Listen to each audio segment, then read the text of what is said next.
Hello and happiest of days to each of you folks.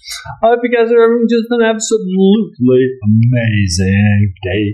Today on Saturday, I do something where I review older movie or TV series from decades ago. Oftentimes in the pulp era or in the 60s and like Doctor Who and that sort of thing too. Right now I'm doing the Dick Tracy series. Just finished up the last one a few days ago. Last watched this Saturday for you folks in order to dedicate these things. They don't play so a lot of movies. They have brought a lot of people. People have sort of forgotten about their value or appreciate them on their own merits. So we're doing the Dick Tracy serial. This is the fourth one for you folks. This is 1941's Dick Tracy versus Crime Incorporated. For you folks, it's set in the World War II era by a Republic, and it's 15 parts at a longer length at 269 minutes, just as a heads up. Little base time. So this stars 5 people before they co-star. And then the supporting cast. That's what we'll start off. Fourth appearances coming back. Michael Owen is Bill Carr. Ian Wiley is June Eve Chandler. And then it also stars as the big bad, and that's the leader, the ghost proper, who can turn invisible, and he is Ralph Morgan as J.P. Morton in the ghost, and then his henchman is John Davidson as Lucifer. So this is directed by William Whitney and June English again. They're coming back for I think the third or fourth try. Good. It's written by a bunch of people: Rome Davidson, Norman S. Howell, William Lively, Joseph O'Donnell, Joseph Owen, and based on the comic of Joseph Gould. So in the first episode, in order to get the public on their side, Tracy says they'll do a dragnet because they're trying to figure out where this guy's coming from, and he's launching attacks and he's able to be followed down. So he says they're going to do a dragnet. In order to get these people on their side, have them sort of tell what they're hearing, and that sort of thing too.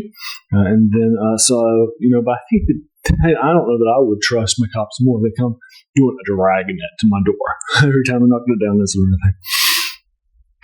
But there against again, big bad here. The ghost who goes invisible, but he does have a voice that you can track, so you don't know where he's using it. And then also, as a weakness, Dick Tracy steals an army tank. Actually, weirdly, in World War II, I don't think that would be possible.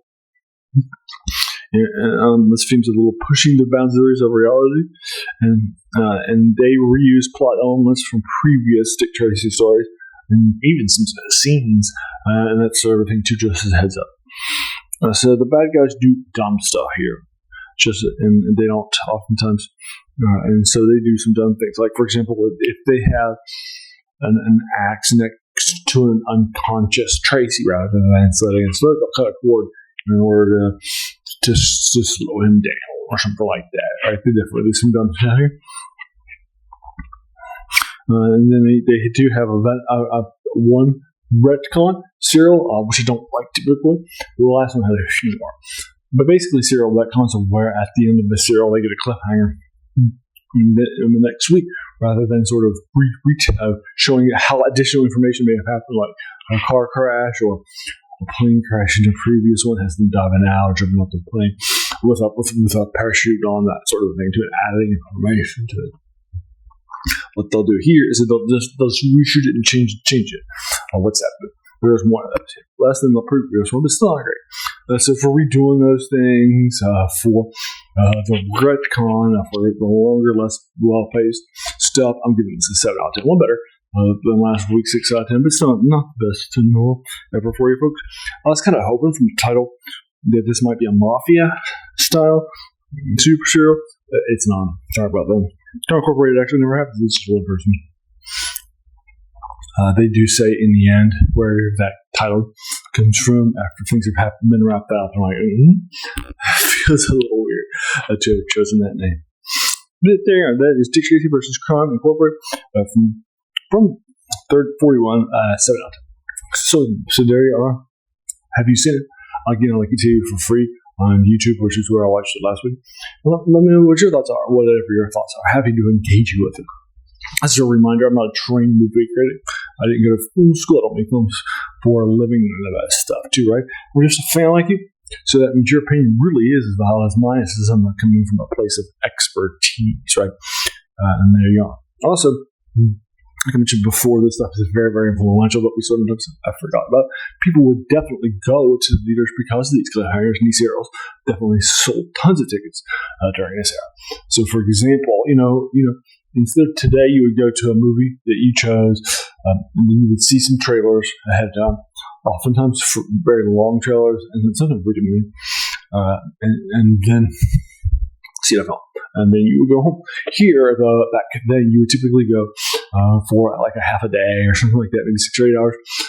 And then you would show up, and everybody would show up, like your family, your friends, your coworkers, your school colleagues, church, all that stuff too. And then you would all show up together.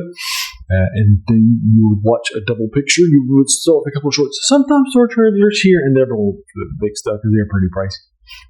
Typically, the shorts were cartoons like Steamboat Willie, or newsreels were pretty common too.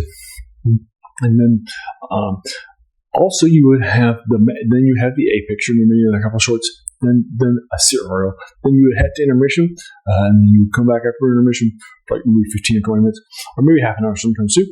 And then you would come back, and then you would start having another couple of shorts. And then the B picture, much shorter than the A picture. And then after the B picture, you have another couple of shorts and then the serial. And then you would end for the day. And that sort of and so that's sort of what that looked like, right? In a different sense. But the serials were what you were going into intermission. And then at the end of the day, coming back, they were sort of the water cooler talk of that day. Although I don't think that phrase was implemented yet, but you get the idea. But that's what people were talking about. That's what people were going back to. They would be talking with their friends at school. Did you see that serial in Dick Tracy? Right? And what do you think's going to happen? Let's find out. How's he going to get out of it? I don't know. Let's turn in next week in order to find out. And they would show up, right? And that's how they sold that stuff, right? People have sort of forgotten that awesomeness that serial had, grabbing people's attention, and that sort of a thing too, right? And so that's something I definitely like to unpack on this Saturday that I dedicate to the genre. Many people actually go see serials, including that's what Doctor Who showed too in the first couple of seasons, which I have come back and reviewed for this channel too on the TV side of things. So you check this all up and down the block for you, folks. And then I also do reviews on Wednesday of older video games. Like I just finished out. I just did the DLC for 2 Point Museum. It's not that old. It's like last month. The DLC Fantasy Finds next week will be Star Wars Biogenesis, and then I get back. I think the next one I'm looking at. I've already written it up with a top 10 budget or good movie game values. So about half will be 3 things that I just think have get you so much value for the bang, and that's what we're going to each hundreds of dollars. But good money for the bang concepts for your folks that I'll be coming up to. So you check yourself out. Monday, do reviews of older tabletop RPGs and war games like Battletech or Middle Earth Role Playing, or Dungeons and Dragons that are all older and that sort of thing too. And then the other 3 days of it, I do reviews of older things in the genres of fantasy, science fiction, and horror too, right? All 3 of those things, and then all over stuff that you read, like novels or short stories or poems. So mums too, I've started doing that stuff too. So that stuff sounds like those 7 and a couple of Let's Plays here and there on older video games to sound like your cup of tea. Well, then great. I hope you enjoy your time here at the channel while you're having enjoy your team, have a seat, enjoy yourself, all that stuff too. And then please do all the YouTube stuff, like hit the subscribe button, the like button, the bell icon to be notified of those videos, share, all that stuff too. But basically share and watch. Those are the key ways to grow the show. All right, there. Also, as you can tell from the title and all these older things too, it's the passion of where this comes from, right? It's a quote by Jacques Joubert, a French philosopher, who said that the worst thing about them was they kept us from reading the old ones, right? And in our passion for the new movies, in this case, the new video games on Wednesday's case, the new novels, the new musical albums, all that stuff, right? The new stuff. We have forgotten that these things are standing on the shoulders of giants. So let's check out those giants. Not that they're bad, right? By default, but let's check out those things, right? In order to get that good stuff. Also, earlier today, I just did my Let's Play for Star Control 2. It was from 1992. One of the best video games about that. And that's what I do. Right. And so you definitely tell that passion is definitely embedded here. And that's a thing for it. All right. And there you are. It's also, it's even, I also appreciate the context of things too, right? I watch Star Wars Leftovers, and I appreciate it more when I go back and watch the series that inspired by Flash Gordon for this year. All right. And so there you are. And then finally, if you made it all the way to the end, I just want to thank you so very, very much for just taking some time out of your day and investing it, right? And watching my videos.